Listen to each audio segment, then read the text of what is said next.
How to share CapCut videos to WhatsApp. Hey everyone, in this video I'll show you a quick and easy way to share your CapCut videos to WhatsApp.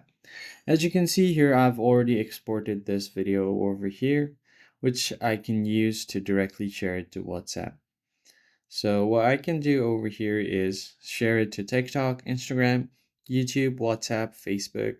You see all other quick actions as well, like export options. So let me just quickly go back over here. Now here I'm on my projects page. Now let's say if I want to export this video and send it to WhatsApp, I can just tap on it, then tap on export.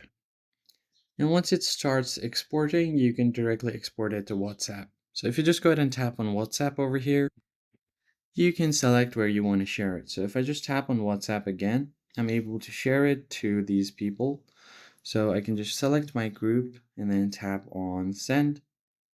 Now the video is going to be exported easily. So tap on send again. It's going to go with a watermark like this that I made this with CapCut. But if you don't want that, you can directly tap on this, tap on gallery, and then share the video from here. So here's the video that I've just exported. I can just tap on send, and that's basically it. I hope this tutorial was helpful to you guys, and I'll catch you in the next one.